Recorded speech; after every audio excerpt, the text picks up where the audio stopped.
Olá, começa agora mais um programa Vida e Saúde. Que bom que você está aqui comigo, que bom que a gente vai aprender juntos a partir de agora. Tá confortável aí? Eu espero que sim. Não sei se você está assistindo a gente de madrugada, perdeu o sono, ou se você está assistindo a gente nos horários normais do programa Vida e Saúde. Mas sabe o que é mais importante? Fique atento, você vai receber informações simples, mas que podem fazer grande diferença na sua vida. Durante essa semana nós temos conversado sobre os cuidados durante o verão. Hoje a gente vai falar um pouquinho sobre os cuidados necessários quanto ao sol. Isso mesmo, o sol está mais forte durante o verão. Você precisa ficar atento às dicas e às informações de especialistas aqui no programa Vida e Saúde daqui a pouquinho. Tem ainda o quadro novo por aqui, Sua Beleza, onde a gente vai abordar maneiras diferentes de como você pode cuidar da sua pele, do seu corpo, do seu rosto, para ficar bonito, bonita naturalmente. Tem ainda a receita. Hoje tem biscoito light de gengibre, o Felipe está trazendo uma receitinha bem gostosa, bem natural para você, não se preocupe. E é daqui a pouquinho que você aprende junto comigo. Queremos com certeza começar o programa com gratidão a você que é anjo da esperança. É graças à sua generosidade que o programa consegue chegar ao lar de milhares de pessoas, trazendo transformação, renovação, trazendo uma proposta diferente de vida.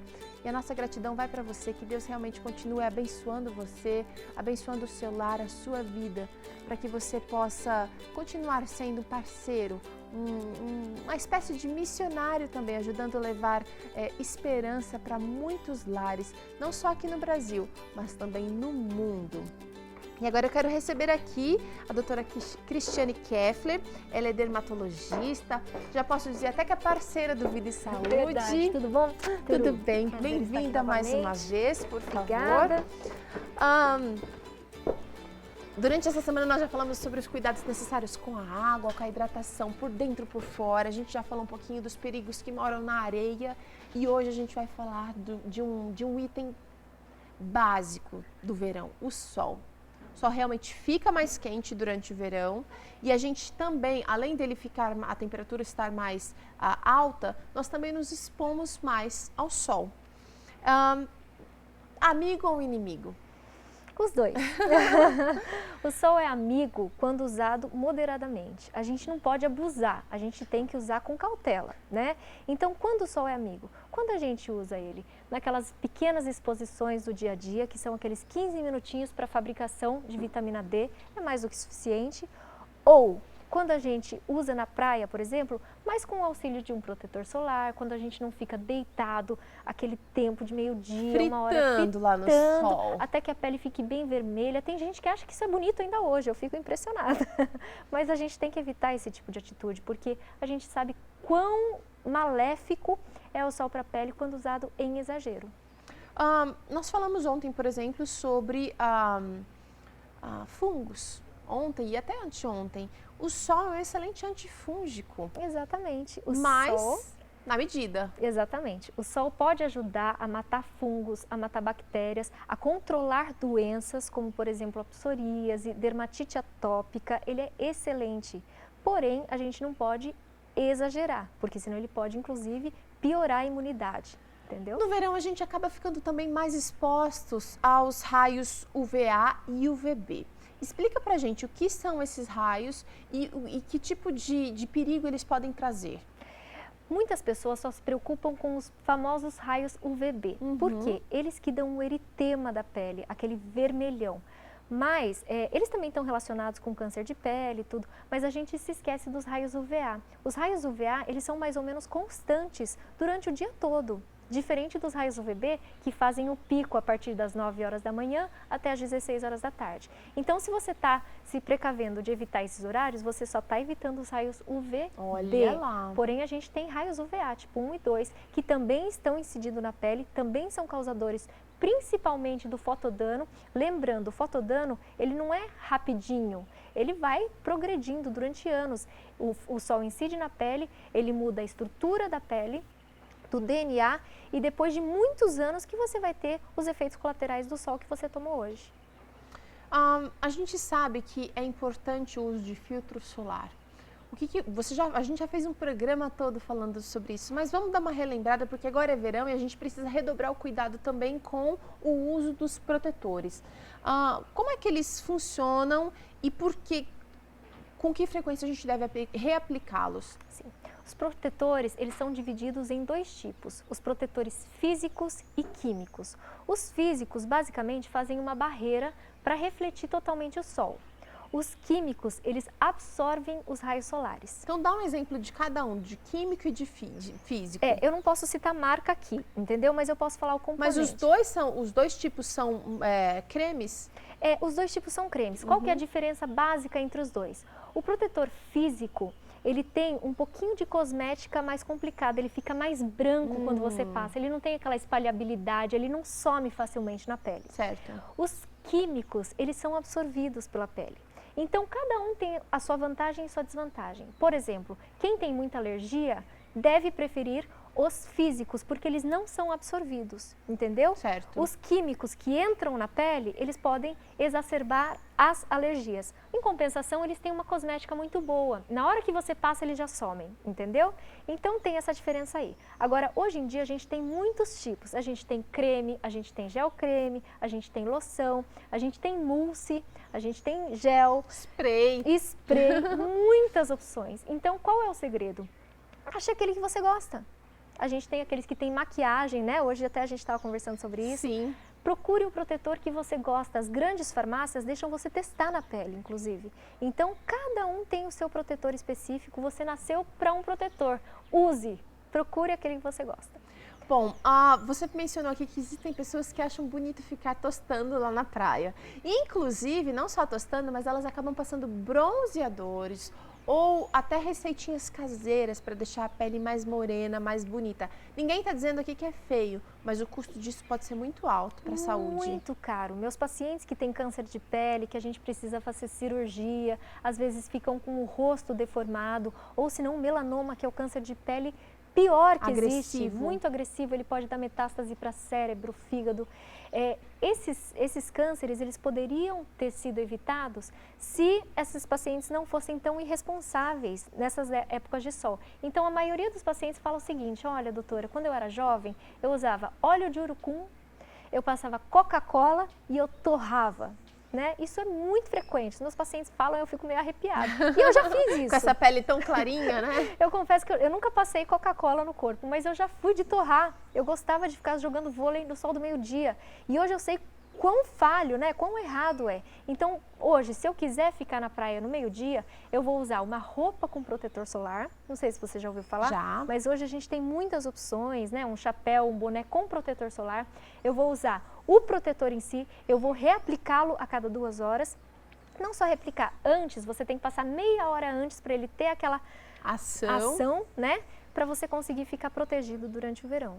Bom, existem alimentos, vamos finalizar com essa daqui, porque depois eu quero ver o que a Carol está fazendo lá na praia. A gente está aqui no estúdio, a Carol já está lá na praia pensando, trazendo coisas novas para a gente. Mas existem alimentos que realmente podem facilitar esse bronzeamento? Existem. O ideal do bronzeamento é aquele bronzeamento bem tardio e prolongado, aquele que não sai do natural. Vai sendo aos poucos. Vai sendo adquirido aos pouquinhos, dia após dia. A cenoura é o mais conhecido, porque ela tem o caroteno, né? E esses legumes e frutas que têm uma coloração avermelhada ou alaranjada, todos têm, em maior ou menor quantidade, os carotenoides. Então, você pode usar e abusar dessas substâncias no verão, que você vai ter uma coloração bonita e saudável. E né? a gente está falando de ingerir, viu, gente? Não é passar não na pele, passar, não. Exatamente. Bom, vamos então conhecer o que a Carol está fazendo lá na praia. Hoje ela vai falar um pouquinho sobre doenças relacionadas à areia. Carol, o que você está encontrando por aí? A produção do nosso programa está aqui em Santos, no litoral de São Paulo, para a gente conversar sobre alguns assuntos dessa estação do ano tão esperada por muitas pessoas, o verão.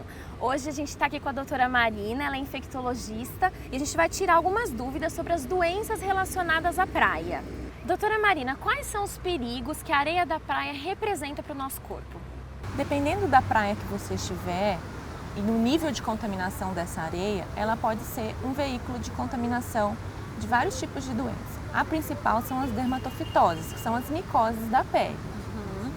Pois é, nós vamos agora saber a opinião das pessoas que costumam frequentar a praia. Se já pegaram micose, qual foi a situação que elas enfrentaram em relação a isso. Acompanha aí.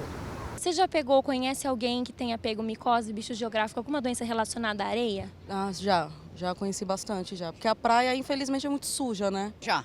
Como foi? Foi horrível, porque, olha, com tratamento, com tudo, eu acho que demorei uns 3 anos para melhorar, foi na sola do pé. Nunca me preocupo muito com problema de micose, por isso que nunca me apareceu nada. Vocês se preocupam com a qualidade da água, a limpeza da areia, quando vem passear em Santos? Com certeza. Inclusive, olha aqui o que a gente pegou de uma passeadinha que a gente deu na praia, a gente recolheu, né? Fizemos a nossa parte. Pois é, olha ali, a gente consegue ver que tem bastante lixo que eles recolheram dando uma passeadinha na praia.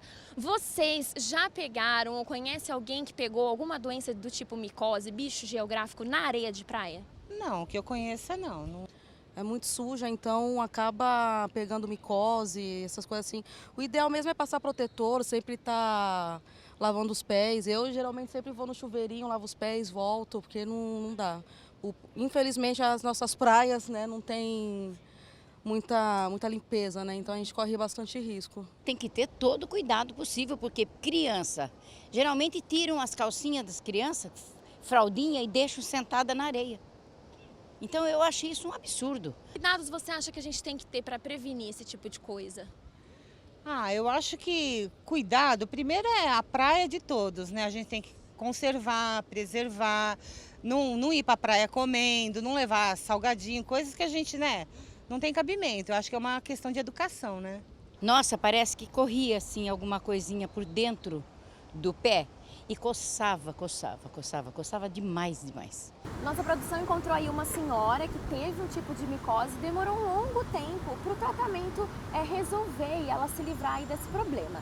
Doutora, qual que é o tratamento geralmente para esse tipo de doenças da pele? Então, cada tratamento é individualizado. Ela vai ter que procurar um médico para ver qual é o tipo de micro-organismo envolvido e o grau de acometimento da pele. Pode ser só com tratamento tópico, com pomadas, ou às vezes precisar do tratamento oral, dependendo do tamanho que tiver o problema. E como que a gente pode prevenir esse tipo de contaminação, principalmente nas praias? Olha, existem algumas dicas que são mais práticas assim. Primeiro você tem que saber qual praia você está frequentando. Se é uma praia que é permitido animal de estimação, que não é permitido animal de estimação. O nível de lixo que existe nessa praia. Você vai tentar ter o menos de contato possível com a areia, usando sempre chinelos, não deitando diretamente na areia, usando sempre uma toalha para não ter contato com a pele direto, né? Não pisar no lixo, isso também é muito importante. Checar na internet, nos sites que avaliam o nível de poluição da água, né? Então você tem que ver qual é o nível de poluição, se é uma água que você pode ou não tomar banho nessa água. Porque o verão é uma estação do ano que favorece a proliferação de fungos e bactérias. As temperaturas elevadas, principalmente em relação aos alimentos, né, fazem com que aquilo ali vire um meio de cultura para esses micro-organismos e ali eles conseguem se proliferar mais rápido. Quais medidas que nós podemos realizar em relação ao meio ambiente para manter a integridade da praia? Porque a gente sabe que nós mesmos que vamos usufruir, né? O que a gente pode fazer para ajudar a diminuir a contaminação da areia, da praia, do mar, da praia de uma maneira geral? Acho que o primeiro é você cuidar do seu próprio lixo, né? Sempre levar sua sacolinha, recolher o lixo, né? Fazer o possível para não levar animais de estimação para a praia, porque o animal ele vai evacuar, ele vai urinar nessa areia e ela pode ser veículo de contaminação para as pessoas que passarem ali depois, dependendo do animal, né? E cuidar de você mesmo em relação a tudo que você for tocar, comer, frequentar ali naquele lugar na praia que você tiver. Muito bem, muito obrigada por hoje, doutora Marina. Amanhã a gente volta. Ficaram aí algumas dicas para você ter umas férias e um verão saudável na praia. Peru é com você. Realmente, quanto perigo mora, perigo que a gente desconhece na areia, né? Bom, voltando ao nosso assunto aqui, nós temos agora a preocupação com aquelas áreas que a gente normalmente esquece de proteger. Cabeça, por exemplo, A gente já falou do cabelo na água, mas o cabelo do sol também precisa de uma proteção especial. Com certeza. Os homens que têm pouco cabelo, eles devem passar protetor no couro cabeludo. E mesmo aqueles que têm cabelo, às vezes queimam. Você afasta o cabelo e você vê aquele vermelhão, né? De pessoas que ficam muito tempo expostas. Então, o que eu oriento esses pacientes? De passarem um spray, né? Muitas vezes o spray, ele penetra na parte do couro cabeludo mesmo, sem atingir o resto do cabelo, sem deixar muito melequento, como se fosse um creme, por exemplo, pesado. E o boné, essencial o uso do boné, um chapéu. A gente brinca que o chapéu é charmoso, não é brega, feio. O chapéu pode ser muito bonito. Inclusive, eu tenho pacientes homens que acostumaram a usar chapéu no dia a dia. Eu tenho um senhorzinho que na consulta seguinte, ele chegou de chapéuzinho, uma gracinha. Então, a gente tem que abusar desses produtos. Aqueles que têm protetor solar também são excelentes. E não esquecer das áreas que ficam, às vezes, negligenciadas, que são a orelha, né? Principalmente o pavilhão. A gente tira muito câncer de pele nessa área. Eu odeio operar essa área porque não tem pele de onde puxar, ela sempre deforma um pouco. Então, lembrar de passar protetor aqui. Cuidado mesmo. Lembrar de tratar pescoço e colo, que a gente também esquece muito. Às vezes a gente vê um artista na televisão que tem aquela pele linda e o pescoço super envelhecido. É difícil cuidar do pescoço e colo, então previna. Peito do pé, né? Muitas vezes queima de ficar na carne viva. A gente tem que lembrar do peito do pé, as dobras. Muitas vezes as pessoas não passam protetor chegando próximo ao biquíni ou ao maiô. Então, qual que é o ideal? Você passar o protetor solar antes de colocar o biquíni ou o maiô ou a sunga. Passe antes e depois coloque a roupa, porque daí você vai cuidar de todas as áreas sem exceção. Muito bem, muito bem, muito bem. Uma última pergunta seria sobre aquelas pintinhas que vão aparecendo, principalmente no colo, aqui, algumas pessoas mais aqui no nariz e aqui são as sardas, né? No colo e nas costas ficam maiores. Parece que é uma ação a longo prazo, inclusive. Tem a ver com aquela fotoação que você mencionou? Tem a ver sim. Existem algumas sardas que já aparecem na adolescência. Essas sardas são genéticas, né? As sardinhas bonitinhas. Mas aquelas que vão aparecendo com a exposição solar, elas são chamadas de melanoses solares. E elas podem acontecer de uma forma escura ou as leucodermias solares, que são aquelas manchas brancas que aparecem geralmente nos braços. Sardas brancas mesmo. Exatamente, nos braços e pernas.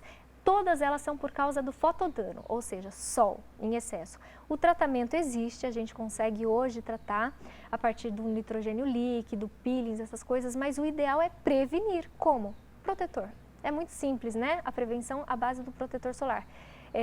O que a gente sempre fala para os pacientes? Às vezes eles falam assim, olha, eu já tirei algumas sardas, mas elas apareceram de novo. Por quê? Porque elas levam anos para se formar. Elas surgiram lá atrás, naquele sol que o paciente tomou há 5, 10 anos, às vezes 15, e elas vão aparecendo bem lentamente. A pele, ela responde de uma forma bem tardia ao sol, mas ela sofre muito com o sol. E essas manchinhas brancas, ou essas sardas brancas, não adianta tomar mais sol para tentar escurecer, porque elas não escurecem. Elas não vão pigmentar. O sol, ele tem um efeito tóxico para os melanócitos que dão a cor para a pele, então eles acabam morrendo ali, entendeu? Bom. Muito bem, a gente vai para um rápido intervalo agora. Na volta temos dúvidas de telespectadores e quadro novo por aqui. A gente vai ter Melhor da Vida, super bom. Estou super ansiosa para esse quadro também, mas é daqui a pouquinho, logo depois do intervalo.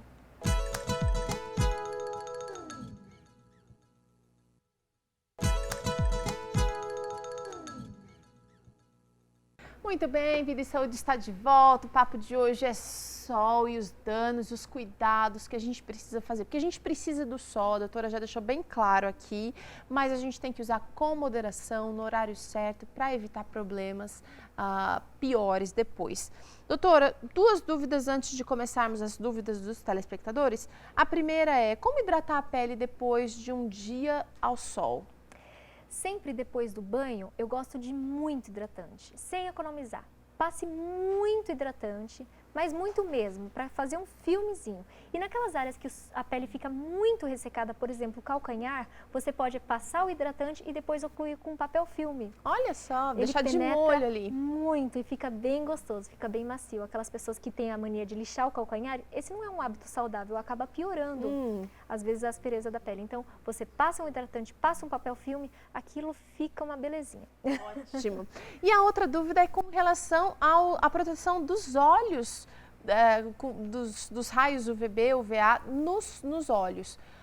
Existem óculos que protegem, mas às vezes o vendedor passa ali, a gente esqueceu o óculos em casa. Qual é o perigo da gente utilizar esse tipo de produto?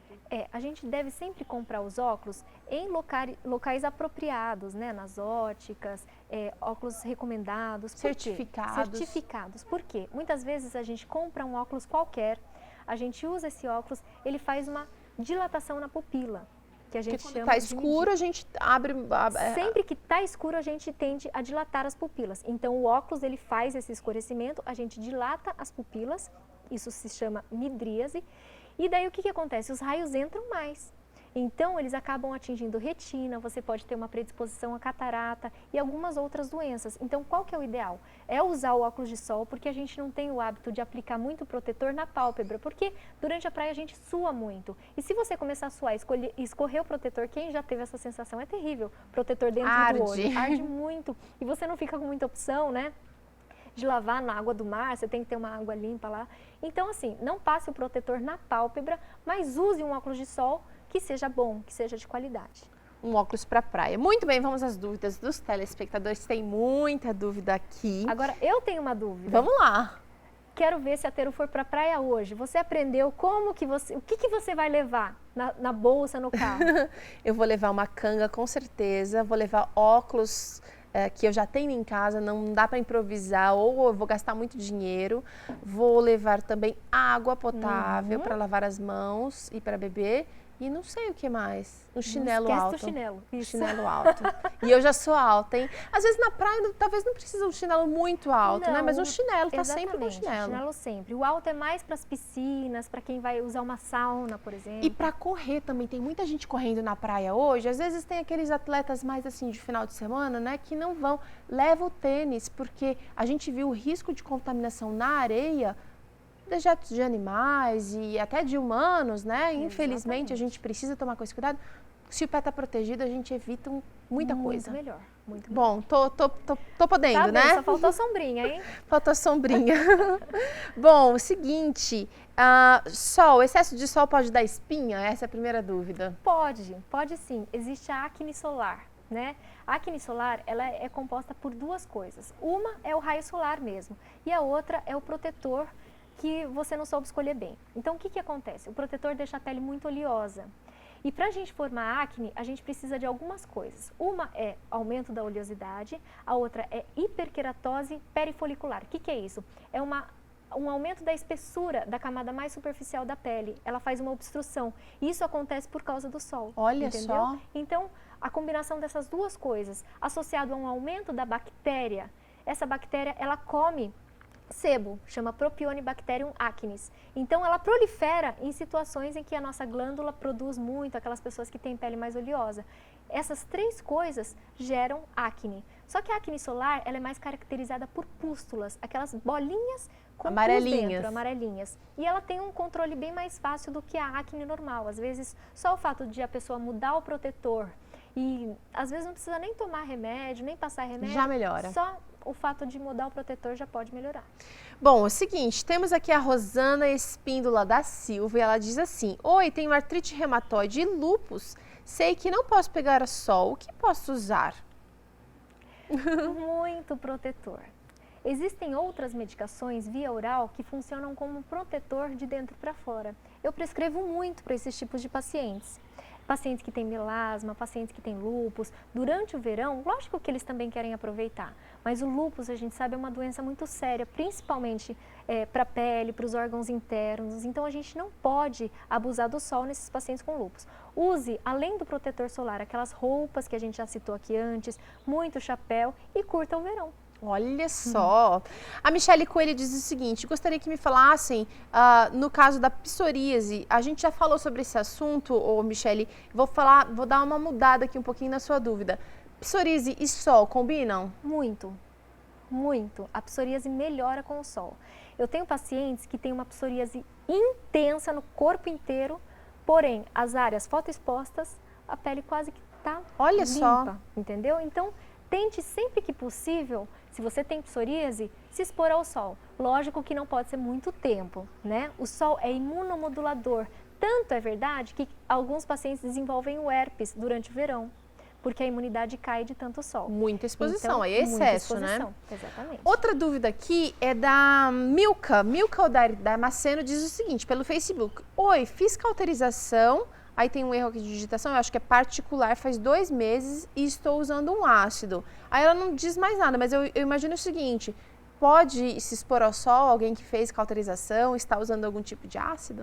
O ideal é proteger bem, né? O ácido hoje não é contraindicado durante o verão, já foi muito tempo, mas a gente sabe que o ácido ajuda a proteger a célula, o DNA, desses danos solares, então a gente costuma só suspender durante altas exposições. Por exemplo, se você for para a praia, suspende uns 3 dias antes o ácido e depois da praia você pode voltar a reaplicar durante o verão, não precisa suspender durante o verão. Mas sempre usando, relembrar aqui, importante, use o ácido à noite, né? E lave de manhã. Certo. A Ellen Makoto diz o seguinte, gostaria de saber se há algum tipo de tratamento adequado para quem possui rosácea, se há cura para esse mal, perdão. O sol ajuda nesse caso também ou não? A rosácea, ela piora com extremos de temperatura, muito quente, muito frio, bebida alcoólica, existem alguns fatores que pioram, até o estresse pode piorar a rosácea. E a rosácea, ela é bem caracterizada por vasos, então aquelas pessoas que têm rosácea, elas ficam muito vermelhas, né? Certo. Aquela situação, qualquer situação, elas podem ficar bem vermelhas, isso já pode ser uma rosácea grau 1. Mas os graus mais avançados, elas aparecem até bolinhas de pus, então ela pode ser mais grave, ela pode inclusive pegar outras áreas que não o rosto. O tratamento da rosácea é complexo, ele envolve antimicrobianos, ele envolve luz pulsada, laser. Então existem algumas opções hoje para tratamento da rosácea, mas procure um dermatologista que ele vai te orientar melhor nesse sentido. Essa também foi uma dúvida da Terezinha Monteiro, queria saber sobre algum produto para rosácea, então já está respondido das duas. A Tisa Freitas diz o seguinte, acne hormonal, acho que não entra muito aqui, mas um tratamento que não seja o uso de anticoncepcional, é possível? É sim, a gente tem muitas opções hoje para tratar a acne da mulher adulta, que é causada por hormônio, né? Um excesso de hormônio masculino. Então, essas pacientes geralmente têm síndrome dos ovários policísticos, elas têm um problema que não é só a pele, elas podem desenvolver diabetes no futuro, então é muito importante tratar. Primeiro, faça todos os exames para pesquisar os seus hormônios, testosterona, dihidrotestosterona, todos eles. Depois que você pesquisou os seus hormônios, inclusive os seus ovários, você inicia o tratamento, que não precisa ser necessariamente com anticoncepcional. A gente tem a metformina hoje, que é uma medicação usada para o diabetes, mas que também pode tratar. Não vai tomar, hein? Por favor, tome com o seu médico, tem que fazer um acompanhamento, porque todas essas medicações que a gente cita aqui têm efeitos colaterais. E cada caso é um caso, né, doutora? doutora? Cada caso é um caso. Tem medicações para pressão que também tratam esse tipo de problema de acne da mulher adulta. Então, procure um dermatologista. É uma doença que pode ser séria porque envolve outras coisas, não só a pele, e faça o tratamento. Tá certo. Olha só, muito obrigada, doutora, por hoje. Amanhã ela está conosco novamente falando sobre assuntos relacionados à saúde durante o verão. Agora a gente vai conhecer um pouquinho, a gente vai ver só uma pontinha do que a Superbom está preparando. Um desafio maravilhoso para algumas pessoas escolhidas. Vamos ver, não começa hoje, mas a gente vai ver um pedacinho só para ficar com gostinho de quero mais. E semana que vem a gente começa com o desafio Melhor da Vida Superbom. Todo mundo quer ter uma vida feliz, livre de doenças e dos problemas de saúde que têm atingido tanta gente na atualidade, não é verdade? Mas a dificuldade é de que muitas vezes não sabemos a forma mais correta de alcançar esse bem-estar. Para dar uma ajudinha a 4 pessoas que querem mudar por completo a sua rotina, a Superbom decidiu apresentar o melhor da vida de uma forma definitiva e acompanhada de perto por profissionais de saúde. Um projeto que vai mudar sua vida. Ele falou que eu tô na linha de uma diabetes e de um transplante.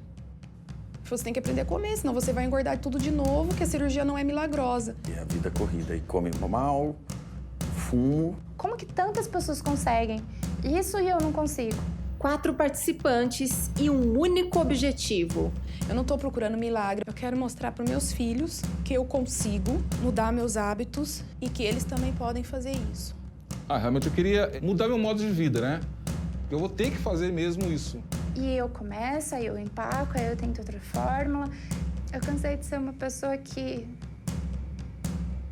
não é quem eu quero ser. Eu tenho um sonho de correr, cara. Eu adoro ver, eu tenho vontade de correr, mas eu não tenho fôlego para isso por causa do cigarro. Em 2016, a Superbom vai revelar os inúmeros benefícios de uma reforma de saúde a quem pretende ter uma vida melhor. Esse não é o peso que eu queria estar hoje. Eu queria aprender o que eu posso comer, o cardápio que eu posso usar, os alimentos que eu posso usar. Diversos desafios, alguns fáceis e outros extremamente difíceis. Poxa, Maísa, é tão fácil. Não é fácil. Mas eu não tenho acompanhamento médico, eu não tenho uma nutricionista. Diversas instituições adventistas, inúmeros profissionais de saúde e um reality show de 3 meses, que vai mostrar para o Carlos, o Juliano, a Laís, a Vanessa e principalmente a você que o melhor da vida pode ser encontrado nos detalhes mais sutis da rotina. E a partir da próxima semana no Vida e Saúde, você vai descobrir 8 motivos para alcançar o maior de todos os bens que podemos conquistar. Eu vejo em vocês esse projeto que vocês estão fazendo, a grande oportunidade que eu quero para conseguir mudar tudo. Melhor da Vida Superbom. Melhor da Vida Superbom está imperdível e você é convidado a acompanhar de perto e também a fazer parte dessa maratona de 3 meses. A estreia é na próxima quarta aqui no Vida e Saúde. Você não pode perder. Muito bem, agora é hora de papo de nutrição. Você que manda suas perguntinhas aqui, a gente já fez uma coleção dessas perguntas, a gente analisou muitas. A Mariana Troc é a nossa produtora aqui, uma das produtoras, analisou muitas perguntas e a gente chegou à conclusão que realmente nós precisávamos trazer alguém aqui para responder essas dúvidas tão frequentes. Doutora Ana Seregati está conosco, ela é nutricionista, muito obrigada pela participação. Hoje o assunto é combinação de cálcio e ferro. O vegetariano, a gente já fez aqui alguns programas, já mostrou, já demonstrou, já preparou receita. Cálcio e ferro são essenciais não só para vegetarianos, mas a gente acaba se preocupando muito com esses nutrientes porque eles estão mais disponíveis nos alimentos de origem animal. Mas origem vegetal, a gente também tem uma riqueza e uma variedade desses produtos com esses nutrientes. Como que a gente combina ferro e cálcio? Ou é necessário combiná-los? Tá. Combiná-los, a gente precisa entender do que a gente está falando de combinação. Quando eu como uma couve, eu estou comendo um alimento que é rico em ferro e rico em cálcio. Certo. Os dois, cada um deles tem uma função no organismo, eu preciso ingerir os dois da dieta. Existem situações onde a gente tenta evitar a combinação desses dois, especialmente se o cálcio estiver muito alto, porque aí ele vai atrapalhar a absorção do ferro. Que situação é essa? Um vegetariano não vai ter as carnes ali de qualquer forma, mas tem vegetarianos que vão optar por consumir laticínios na dieta.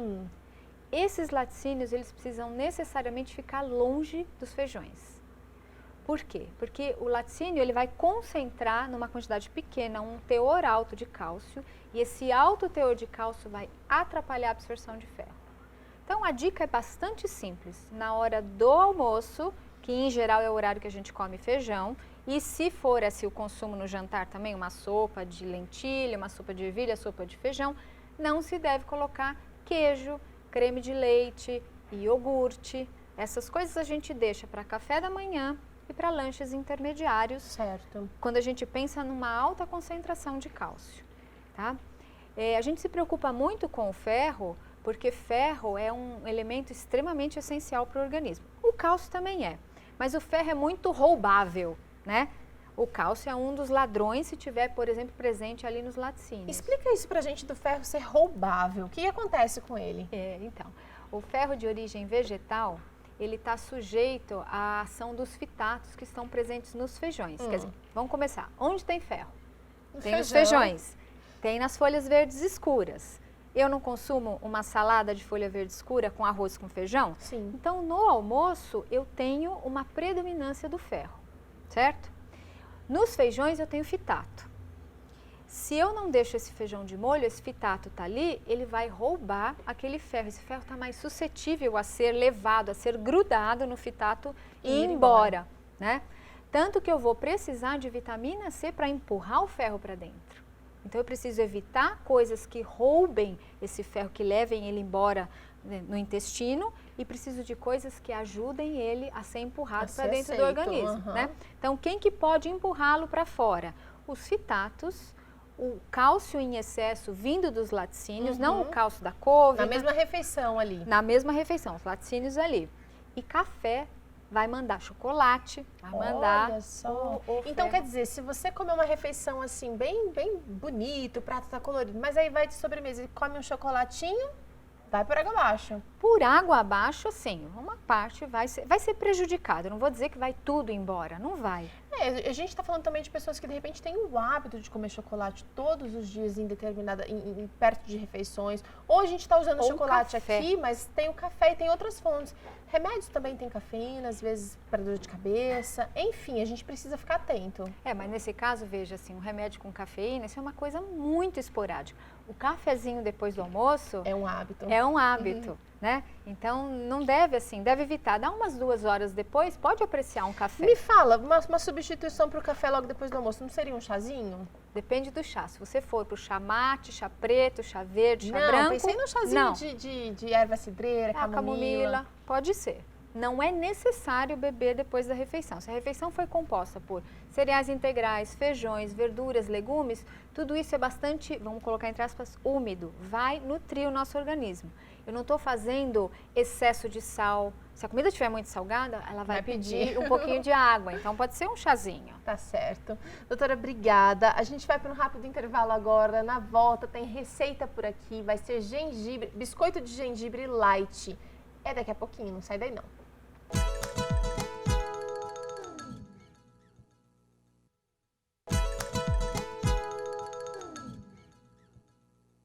Muito bem, agora é hora de culinária aqui no programa Vida e Saúde. Hoje o Felipe prometeu um biscoitinho light gengibre. Essa é uma receita nova, a gente nunca viu nada parecido por aqui, mas o Felipe está dizendo que é muito boa e muito fácil de ser preparada, é isso mesmo? Super fácil, super simples, ricas em fibras. Tem o gengibre, que é aquele gengibre maravilhoso, que ele ajuda também no metabolismo e tal. Maravilhoso, um biscoito simples e gostoso. Bom pro verão. Maravilha. E eu tô vendo aqui que é uma receita integral, parece-me. 100% integral, nada mais de farinha diferente, não. 100% integral para ficar legal. Apresenta esses ingredientes aí, Felipe. Olha só, de ingredientes para essa receita eu vou usar sal a gosto. Certo. Sal marinho. Vou usar hortelãs. Ok, folhinhas de hortelãs, 2 colheres de sopa de açúcar mascavo, rica em fibras de ferro. Vou usar gengibre. Aqui tem um gengibre que tá maior do que eu vou usar, tá, gente? Eu vou usar metade disso. Ótimo. Bom? Vai usar algum tipo de gordura? Vou usar o azeite. Um pouquinho de água e, é claro, 4 xícaras de farinha integral. Minha xícara é aquele padrão normal de 150 a 180 ml, ok? Tá e o gengibre, certo. e essa receita eu trago especial pro Max, que trabalha conosco aqui, adora Olha gengibre. aí, Deixar um abraço Max, pra ele. especial pra você. A gente vai deixar um pedacinho de gengibre só pra você comer, tá? Vou mandar um beijo pra Rose. Olha lá ele lá, ó, tá dando um oizinho, ó. Max! Vou mandar um beijo pra Rose também, né, Max? Ó, mas a gente não vai fazer a receita agora, porque agora a gente vai estrear um quadro novo por aqui. Oba! Sua beleza. Todo mundo quer ficar de bem com o espelho, todo mundo quer ficar mais bonito, mais bonita. E existe um meio de você fazer isso através dos recursos naturais também. E agora, no quadro Sua Beleza, que a gente vai acompanhar uma dessas propostas de mais bonito com menos químicos.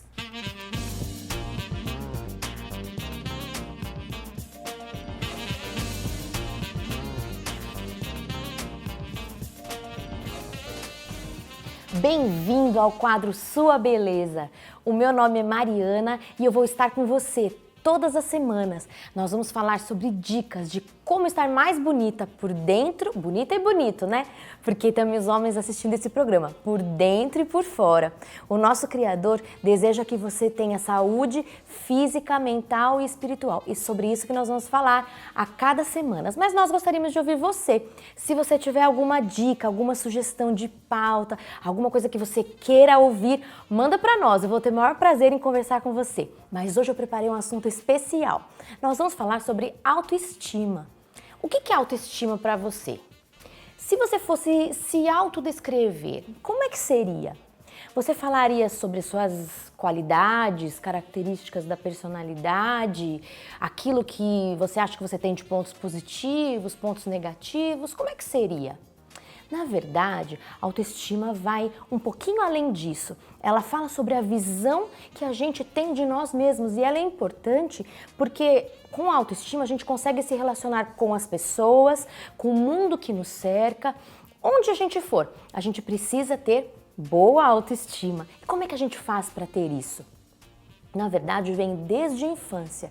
Se você tem uma criancinha, se você tem filhos, saiba que você é uma peça-chave, você é importante na construção da autoestima dos seus filhos, porque ela começa desde a infância. Então, a primeira dica que eu te dou, elogie sinceramente o seu filho ou sua filha. Não é que você precisa mentir, pelo amor de Deus. A criança sente quando a gente está fazendo uma coisa que não é verdadeira. Mas é importante que você saiba, um elogio sincero vai construindo a autoestima. E se precisar fazer críticas, critique o ato, não a criança. Não entre no problema e não na pessoa. Saiba que problemas de autoestima podem estar relacionados muitas vezes com outras doenças, podem levar a problemas em outras áreas. Por exemplo, pode levar a problemas com o apetite, dificuldades para emagrecer, porque a gente procura satisfação em outras áreas da vida e outras áreas de satisfação. Pode trazer também problemas com vício de drogas, fumo, consumo de bebida alcoólica, depressão, mas não só isso. Pode aumentar a pressão alta, pode aumentar a pressão, né? Pode levar a AVC, diabetes, outros problemas. Então é importante que você se cuide para que não sofra todos esses problemas, esses prejuízos que a baixa autoestima pode causar. E como é então que a gente resolve os problemas de autoestima? Como é que isso acontece? Você precisa sempre saber que você tem que atuar na causa. Você não tem que pensar em banho de loja, você não tem que pensar que carro novo ou compras vão trazer a satisfação e os problemas que a autoestima que está alterada precisa ser corrigido, precisa ir na causa. Mas não somente isso, tenha metas que sejam alcançáveis. Não pensa só na perfeição, a perfeição a gente vai alcançar quando a gente estiver lá no céu. Faça metas alcançáveis, mas o principal é que você lembre daquilo que está escrito em Provérbios. Eu queria ler para vocês, Provérbios 23, 7. Como uma pessoa se imagina, assim ela é. E o seu valor é dado por aquele que te resgatou. Agora sim é hora de colocar a mão na massa, depois de apresentar os ingredientes. O Felipe então vai mostrar pra gente o passo a passo dessa receita de biscoitinho de gengibre light e integral. Perfeito, uma delícia, ótimo pro verão, ótimo para esse começo de ano, ótimo pra gente comer agora. Mas antes vamos pôr a mão na massa, vamos fazer ele. Vamos lá, é difícil? Facinho, é claro, né? Eu sempre falo assim, não, é fácil, é super simples e tal. Mas essa realmente é muito simples, porque a gente só vai misturar os ingredientes, vai abrir, não tem fermento, então não tem necessidade de crescimento, de esperar. Mas e tal. Vai ter necessidade de achar o ponto da massa. Perfeito, tem essa necessidade. E eu tô olhando aqui que ele é bem sequinho, apesar de você usar um pouquinho de azeite, eu tô achando ele muito assim, ó. Bem crocante. Sequinho. Isso. Tô louca essa pra é a provar. ideia. Vai logo, Felipe. Bora pôr a mão na massa então, olha. Num bowl, então, a gente vai colocar primeiro o gengibre ralado. Olha que legal, vou ralar meu gengibre. É importante a quantidade de gengibre que a gente põe para não deixar a receita muito forte. Principalmente se tem criança em casa, né, Felipe? Perfeito, isso daí. E olha, a quantidade ideal é que você consiga colocar aí de 3 a 4 colheres de sopa rasa, tá bem? Não mais que isso, passou disso fica demais. 3 a 4 é muito, aqui não tem isso. Agora... Você tá fazendo meia receita? Não. Ah, que você tá tirando aí. É isso. Não, mas gente, olha, 4 receitas, a colher não é colher cheia, aquela rechonchuda de vovó, tá? A gente vai colocar uma colherzinha rasa, mas tem que ser pelo menos 4 colherzinhas, olha. Tá. Eu juntei aqui. Vou colocar então em cima do gengibre 2 colheres de sopa. Deixa eu pegar uma colherzinha aqui. 2 colheres de sopa Açúcar mascavo. da açúcar mascavo. 1, 2, perfeito. Vou colocar, quebrando com a mão mesmo, olha, as hortelãs, para dar uma refrescância também na massa, deixar ela mais gostosa, mais bonita e mais cheirosa. Pronto. Tá cheiroso mesmo esse hortelã. Só picado assim na mão mesmo? Só, pode quem quiser picar na faca, deixar ele bem pequenininho para ele sumir, fica à vontade. Mas o interessante é que ele apareça na massa, para dar aquele tchan diferente, para você conquistar a galera que tá comendo a sua comida. E de onde surgiu essa ideia de biscoito de gengibre, Felipe? É o verão. Ah, o verão. Tempo bom, coisas light, comidas refrescantes, ótimas para o metabolismo. Termogênicas, muito bem. Então eu vou colocar o azeite. Como a gente já falou antes, eu posso encher aqui, olha, 1, 2, 3, 4 colheres. Olha que beleza. 4 de azeite. 4 de azeite. Vai pitada de sal, você já colocou, né? Vamos colocar uma pitadinha de sal? Olha só, pitadinha de sal. Posso, quem preferir, gente, deixar só salgado, por exemplo, e tal. Ah, também. Também, tira o açúcar, põe só. Mas eu gosto de dar esse contraste na massa. Eu gostei também, deixa a receita caramelizada, uma cor linda, bem... Perfeita. Quentinha. Teru, eu adoro fazer comida pra você. É, por quê? Porque você gosta. Gosto mesmo. Você tem sorte. Podia ser mais chata, né, Felipe? Ah, não. Você nunca seria. Olha, vou colocando então a farinha no final, tá? Então coloco ela. Vou deixar um pouquinho para eu poder abrir a massa. E vou usar a água para terminar o ponto. E tem receitas, você tá se propondo a utilizar, fazer receitas mais simples pra gente ultimamente, eu achei. Eu tenho, porque eu tenho visto a necessidade do pessoal que comenta nas nossas redes sociais, que acaba falando no nosso blog, que tem que ter um pouco de receitas mais simples, menos complicadas, e realmente essa é a verdade, né? A gente tem que realmente simplificar a comida natural para esse pessoal fazer bem em casa e fazer todo dia. Quer mais ou Quero não? mais, pode colocar. Bem pouquinho. Pode colocar, né? Coloque aí, que não tem problema. Tá ótimo, Teru. Olha, a nossa massa, ela vai ficando com esta carinha aqui, quer ver? Vamos já colocar em cima aqui. Pronto. Aí está. Bem perfumada a receita, já tá dando para sentir o cheirinho do gengibre, do azeite. E isso tudo com açúcar mascavo vai virando realmente uma boa combinação de sabores. Boa. Agora não vai fermento nessa massa, então não é preciso ficar amassando muito. Não, misturei. Eu só quero deixar ela também em uma cor uniforme, para não ficar um lado mais branquinho, um lado mais escuro, um lado ter gengibre e o outro não. Então a gente vai misturar bem. Olha só como é que a massa vai ficar. Vou cortar ela em pedaços para poder abrir. Então isso daqui eu vou tirar no meio. Olha como é que fica bem misturadinha. Vou fazer uma bolinha, que é bolear a massa. Vou acrescentar farinha. Gente, 100% integral. Até para abrir a massa ele vai usar farinha integral. E vou abrir com um rolo de pão a massinha. Agora, nessa hora a gente precisa precisa fazer concentração, porque tem que ser uma massa bem fininha. Bem fininha. Então, pessoal, a grande coisa é que tem muita gente que vai usar hoje o rolo de pão e fica fazendo assim na massa, né? Acha que a massa tá precisando de massagem, ou alguma coisa assim. E na verdade a gente tem que sempre usar ela fazendo assim, um risco no meio da massa e fazendo desse risco sempre para baixo e do risco sempre para cima. Aí, Felipe, mas minha massa não se mexe mais, não vai nem para frente nem para trás. Então a gente vira a massa de outro lado e continua sempre nessa mesma sequência. Que é para frente e para trás. Isso aí. Até ela ficar bem fininha. Ficou bem fininha. A gente vai levar então para uma forma. Agora a gente consegue ver o gengibre aí nessa sua massa. Você viu? Olha que bonito que ela ficou. Dá pra ver o gengibre aí, as coisas, hortelã também. Ok. Agora você vai transferir isso para uma assadeira. Isso, vou transferir isso para uma assadeira. Sem untar, sem nada. É a necessário. farinha já dá conta? A farinha já dá conta, mas as formas de alumínio, geralmente, elas têm uma tendência a grudar. Então, sim, olha, você que está em casa, quer prevenir, você joga um pouquinho só de azeite, usa aí um papel, um pincelzinho. Rápido, você já deixa ela bem untadinha, olha. Foi. Que delícia, gente. Olha só, tá ficando pronto o nosso biscoitinho. Vai pro forno, vai ficar quanto tempo? Vai ficar no forno de 160 graus, vai ficar por mais ou menos 20 minutos, ok? Você vai cortar o que restar. Vou cortar o que restar aqui. 20 minutos? 20 minutinhos. Não vai deixar okay? queimar. Não vai deixar queimar, por favor, porque ele queima rápido, a massa tá fina.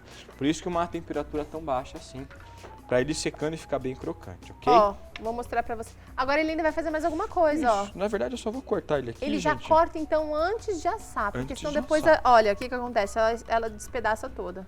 Perfeito. Então ele já deixa. É bem parecido com o processo de bolachinha de Santa Ceia, né, Felipe? Ah, mesmo processo, mesma coisa. Só que Muito mais adocicada e com um aroma incrível. Vamos provar?